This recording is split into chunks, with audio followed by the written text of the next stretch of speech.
Essentially, there was some scheduling conflicts, and it just didn't pan out. It does seem like you have an army, like 20 coaches. So Really aren't, goals of expectations in terms of wins and losses. We're just gonna get better. Era Sports. We're at the game. welcome back to the Era Podcast, where for the next few weeks we're going to be talking about high school hoops. When the weather starts changing, gets a little colder, it means basketball is right around the corner. And today I have a champion with me, actually a state champion. Today I have Coach Ryan Miller from Providence. How are you, Coach? Doing well. Great to be here. Yeah, thanks for being here. And we always appreciate coaches coming out with a really busy schedule and giving us some time.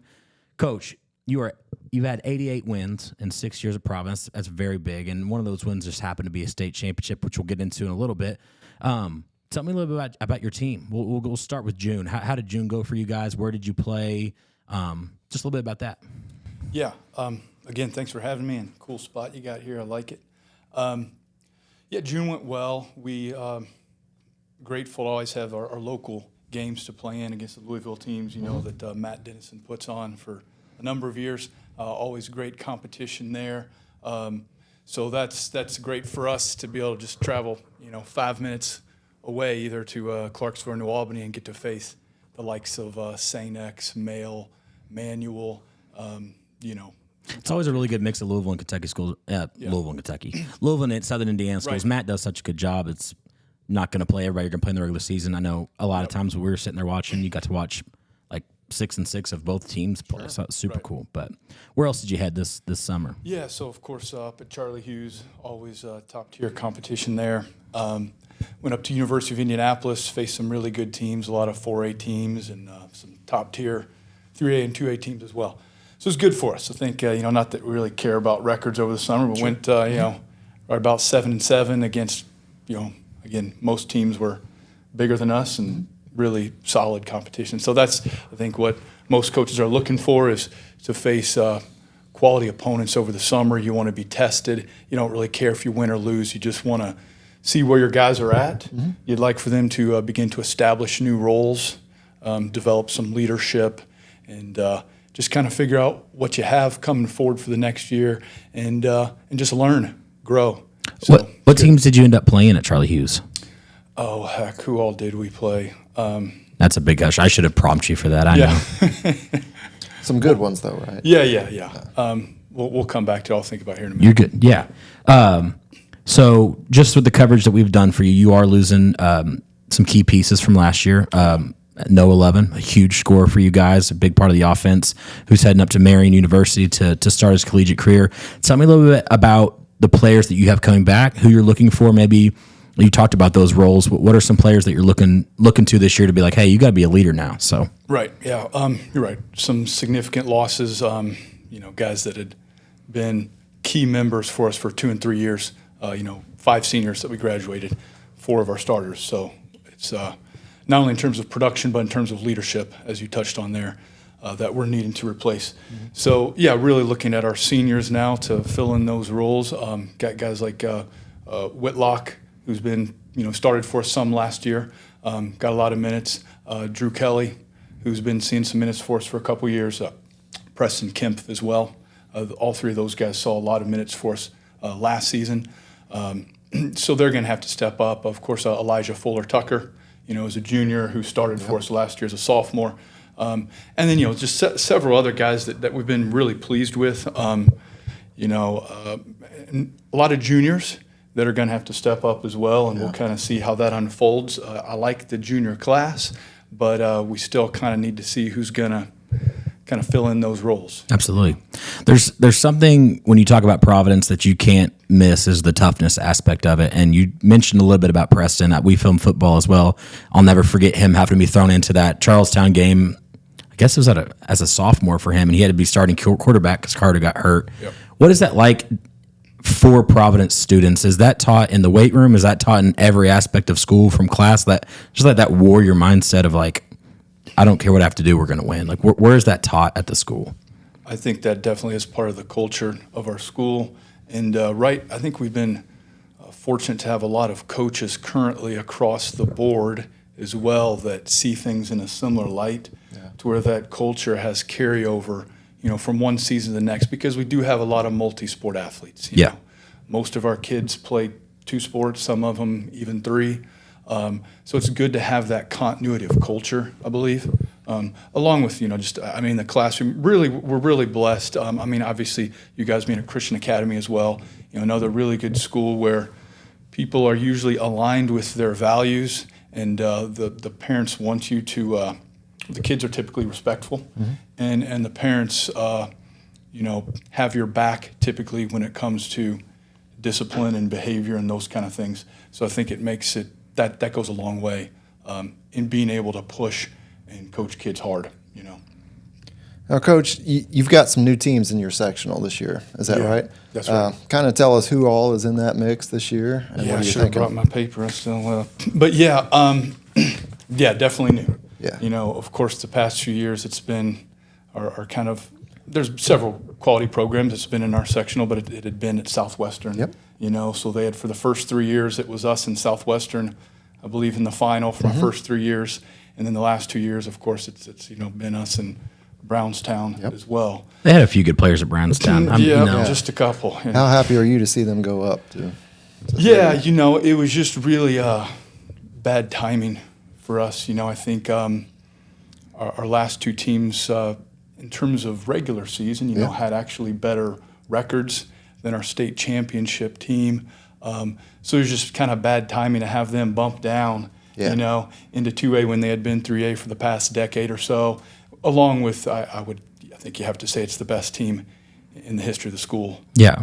They probably would have won the 3A title last year if they were 3A, and heck, might have made a run at 4A. I was thinking on the drive over here, like if you guys were in respective different classes, let's just say Brownstown did go up to 3, because I think they probably could have won that, and you were a 2A. In my opinion, you would have the 2A state championship and the 3A state championship, and you guys happen to play on would you guys play on the Friday night game? Or the couple of years ago, 2022, I believe, was 23, exactly 23 was exactly like I was thinking. Yeah. That was probably number 1 and number 2 in the state, the Brownstown Providence game. It was intense. I liked that game. And that shot looked It looked on so from good from my angle where I was at. I did too. I'll have to post the video Sorry over to bring this. up bad memories, No, though, no. all right, but I happened to, because it was so full, we couldn't even. Usually we'll stand up top and film. It was so full that I was on the corner of the baseline. So in case I was sitting with my shooter Connor, Casey actually fell in Connor's lap at the shot, and we're like, he's kind of holding everybody back, thinking it was in, and sadly it didn't. But just go back to sectional. This year it is Clarksville, Crawford County, Pekin, Mitchell, Paoli, Providence, and Salem. Yeah. So actually not even a lot of change. That's a really big change. Yes, So yes. New site, and well over half the field. are we at Paoli? Yes. Paoli. Okay. Yeah. So Paoli will have good players. There's good players at really every school there, but Yeah. it'd be good for a change. So how's it going to be to go from a top team like that and everybody expecting this and that from you guys to, okay, maybe you're flying under the radar this year a little bit? Yeah, we definitely come. I like the group we have. Our coaching staff likes our group, but you're correct. I mean, we don't have the same expectations coming into the season, where we knew realistically the past 2 years. Honestly, in 22, we weren't necessarily thinking about a championship. We were thinking about a sectional, and that's the goal every year ultimately. But the last 2 years, we knew that a state title was a very reasonable thing to aim for, even though we didn't talk about that much, just kind of one game at a time and just keep getting better. Yeah. But we do get to go back to, we said, it's like starting 5 years ago, just hit the refresh button and let's just get back to all the basics, fundamentals, and let's just try to get better each day and each week. And, I think this team has a chance to become a good team. But definitely, you're right, different expectations from the outside. And, that's okay. Every year's different, and there's things wax and wane, and but I'm confident that this team can become a good team, especially if our kids can step up with their leadership and things like that. Coach, tell me a little bit about, we always say the most underrated people in the program are the assistant coaches and people that help. Tell me a little bit about who you guys have on your sidelines. It does seem like you have an army, like 20 coaches. So if you need to cut it down and just say the others, that's fine. But let's talk a little bit about your coaching staff. I got the list right here, so I won't There we go. lay it out on anybody here.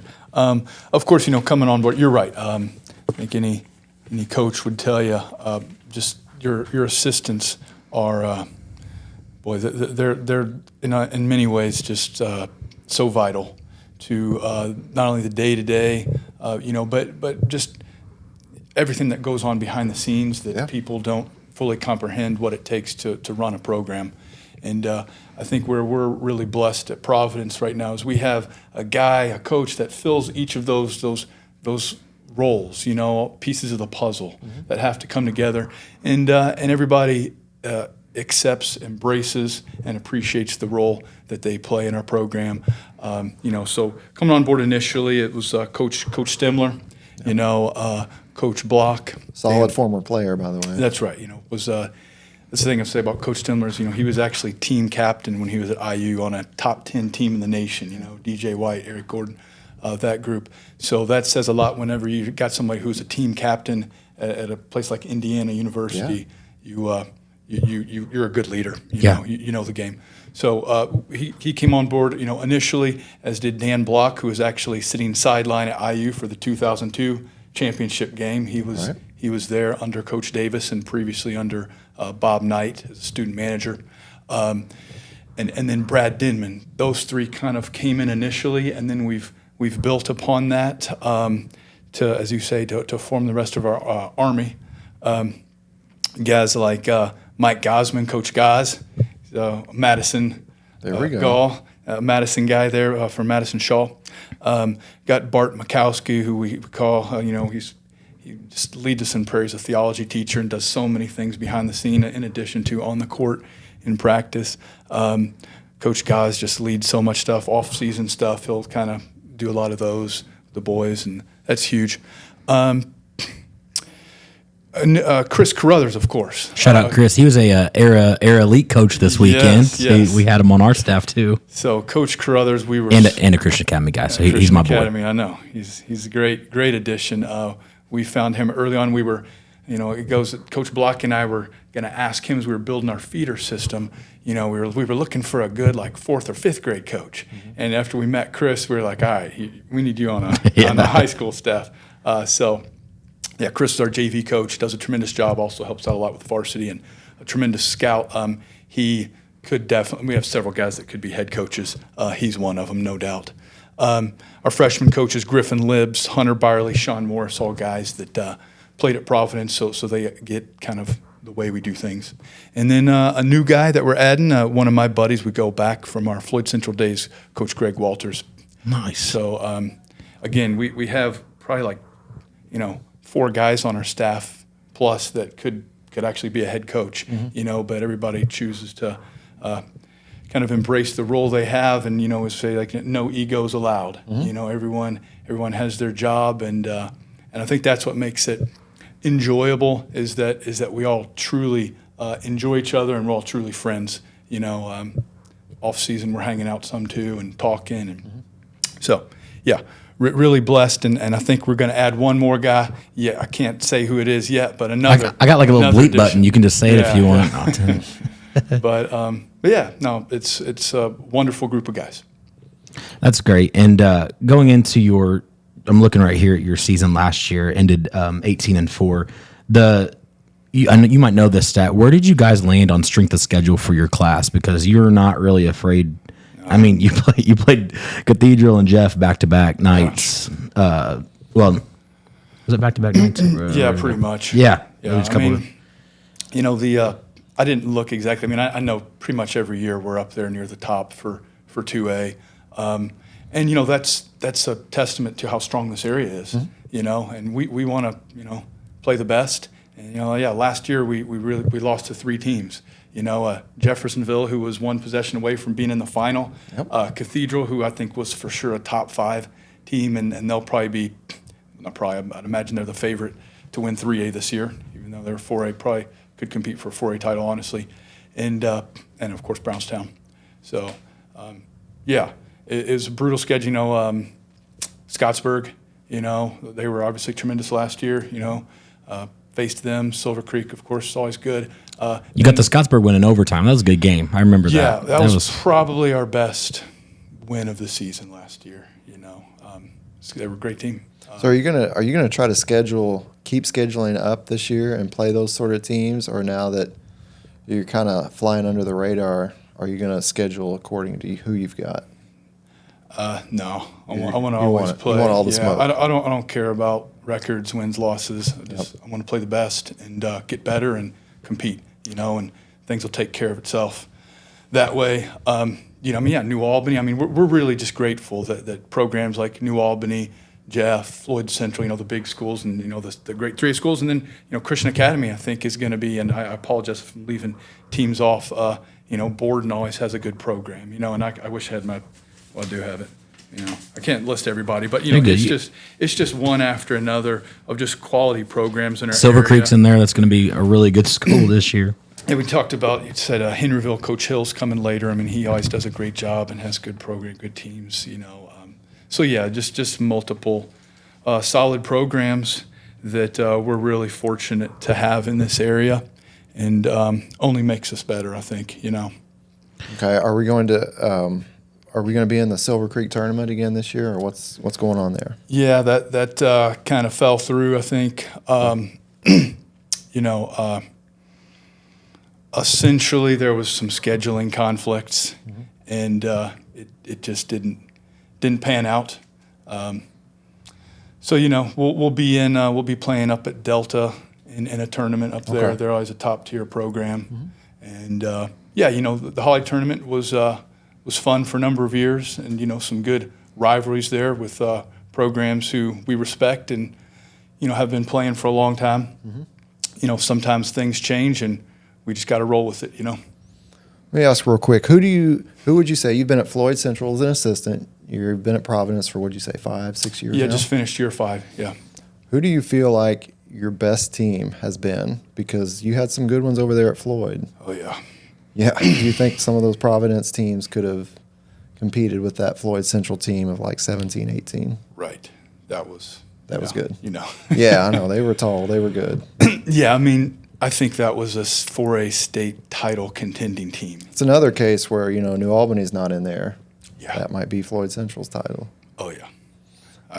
We're just bringing up old bad You're really news, hurting this aren't guy, we, man. You I'm watch it, sorry, Patrick. man. Yeah, Romeo Langford and another guy named Sean East. So this Yeah. guy's run into Romeo Langford and Jack Benner. Yeah. With My possibly regards. 2 of the best teams I've been associated with. Yeah. So, and that's when you But you won a state title, so you can't really hardly be too upset. yeah. Well, and as a whole, Yeah. we talk about it. We had Coach Hayden Casey on here, and he talked about how hard coach. it is to win just the sectional. Sectional. Yeah. And so twice in your 5 years, you have cut down at the sectional level. One of those years, you got to go all the way to state. Talk about that. Like, what does that mean to you? And then I don't really remember too much, but that 2020 year that you won sectional, what was that going to be like going on? Because it did get canceled. What could have that been for you? That was a special team too. First year with the Providence, back to Providence, was 2019, 2020. Okay. Sectionals were tough. Southwestern was, I believe, preseason number 1, and they were at top 5 for pretty much the duration of the year. And we had like 0 expectations. I think the team had, the team had been inexperienced and was struggling a little bit, the prior few years. And then I was fortunate, our coaching staff, we were fortunate to get this group of guys at the right time where the core group were seniors and juniors, and they were ready to and hungry to win. We kind of came, we weren't really on the radar so much, that year. And it was fun. Sometimes when things happen when you least expect them, you're really grateful for that, and that's, it's also like 0 expectations. As I told Coach Carruthers when he was kind of asking me, hey, what, before he came on board, he's like, what are the goals? Like that really aren't, goals of expectations in terms of wins and losses. We're just gonna get better, and then things will fall where they will. But yeah, that team, I feel like they were hitting on all the right cylinders, beat a really strong New Albany team just a few weeks before sectionals, and had they were starting to really build their confidence, and I felt like they could have made a run. Sometimes it's just about clicking at the right time, and that's what that team was doing. And of course, so many of the teams, obviously it ended for them there in March. Christian Academy was one of those, which I was watching that. That was a heck of a team. I think that game went to overtime and free throws won it, or something Yes. won it in the yeah. last minute. It was, but like two really good teams. You talk about, okay, Silver Creek probably would have went back to back to back state champs. You guys could have went far. Christian Academy, I think that was probably the team to go to state that year. Now you got another one. Oh yeah, we'll see what happens there. But that's kind of into the next question we've asked all the coaches is because of how important this year is. There's so many good players, so many good teams. Of course, your coaching staff scouts quite a bit. I see you guys out a lot. What are some teams and players you're excited to watch that aren't on a Providence roster this year? Yeah, I guess if we just start from 1A and move up, I think the 1A team to beat this year is Christian Academy. There are some other good teams that I've seen, over the summer as well. You don't just have to say that because he's sitting here. No. Okay. The coaches know I've been telling them for a while, Gotcha. and just great coaching staff over there as well.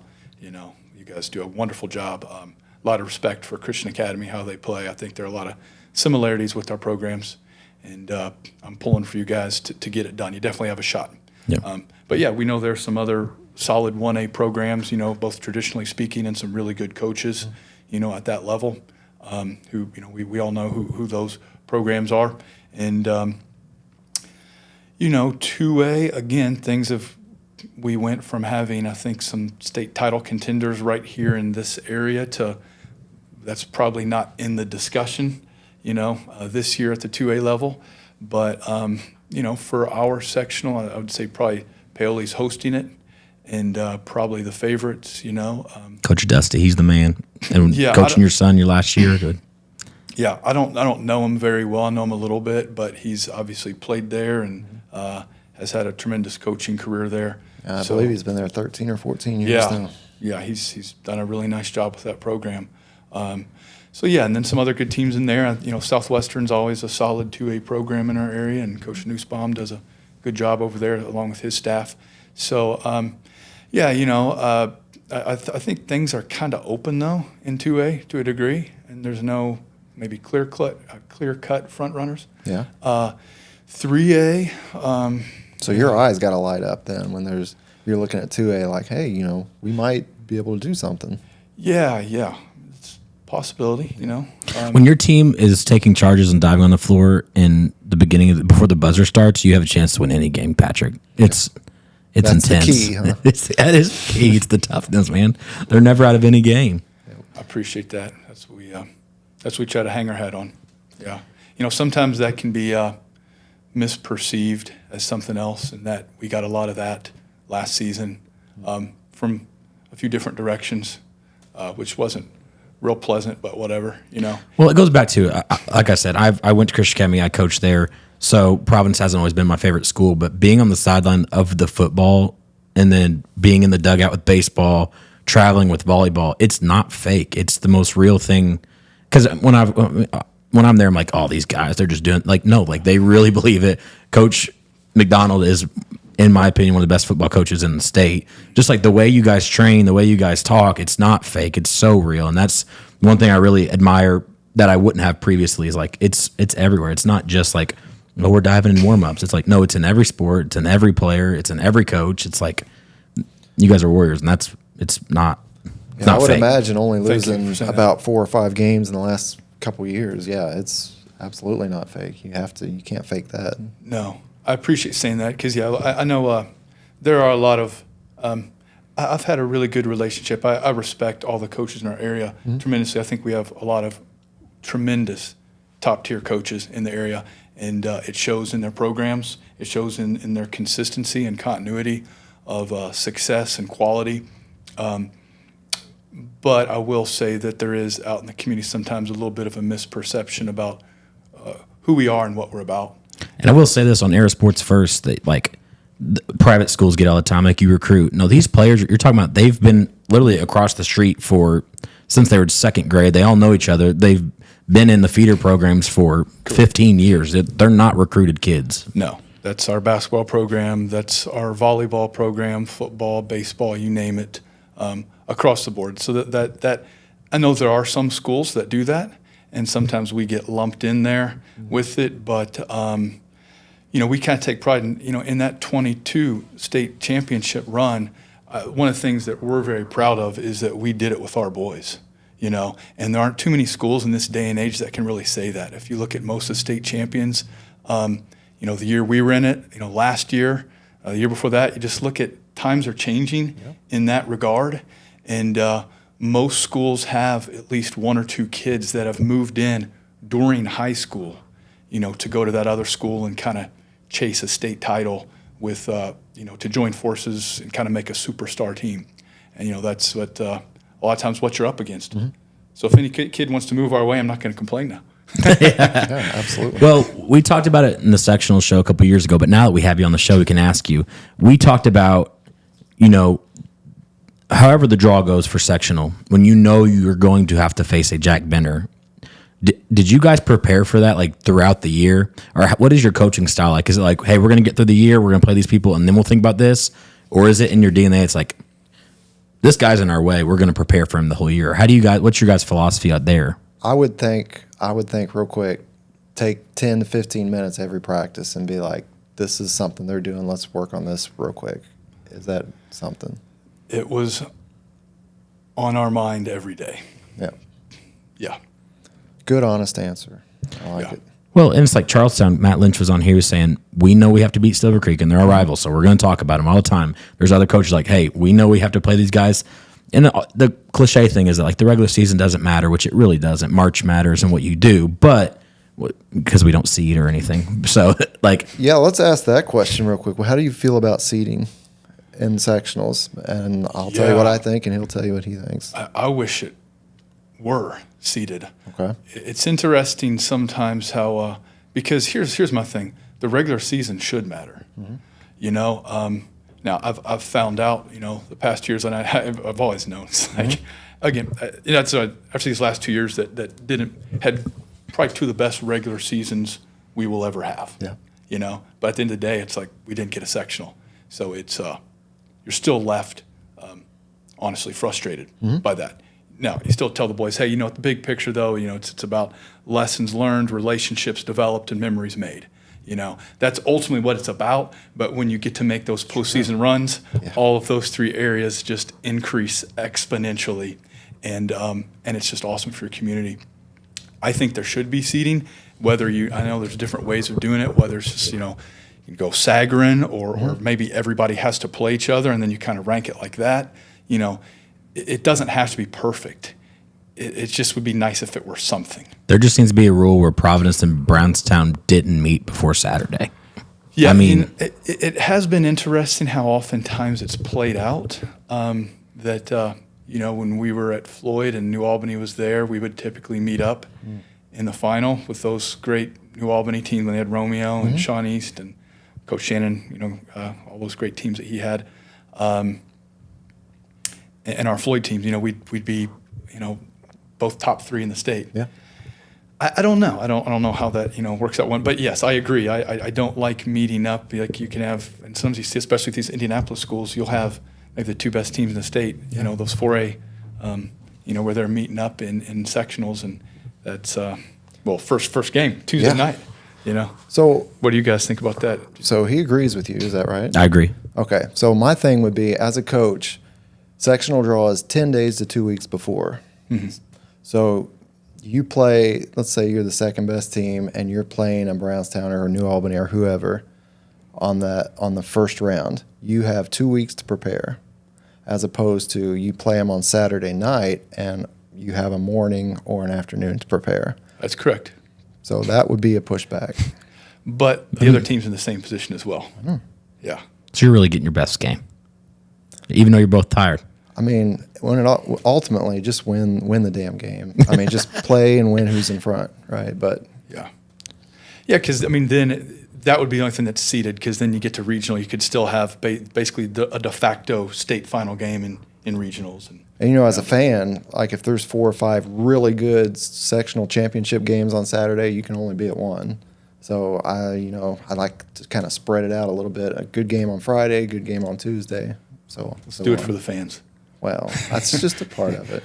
I'm joking. Well, but Coach, both true, both valid points. If you would want to leave the state of Indiana and all of our listeners that we have with, what can you expect for Providence basketball this year?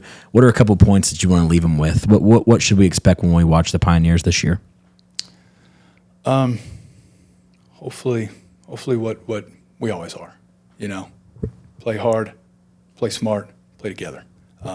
Be about each other, attitude and effort, energy and enthusiasm. We're not fancy. We do what we do. We focus on, defend, rebound, value the ball. It's a pretty plain, simple answer, but that's all we're really looking for. And sometimes when, these past few years we were trying to, I think we maybe had the luxury of trying to do some higher level stuff. Mm-hmm. But, anytime you start looking beyond the basics, the foundation, the fundamentals, you got to be careful that you're not losing that. And I think at the high school level, the fundamentals, the basics are king, really at any level. Yeah. But especially with these kids. And oftentimes at a smaller school like Providence where we have multi-sport athletes, a lot of times I'm just getting these boys for, especially, football makes a run, and we got a lot of football kids now.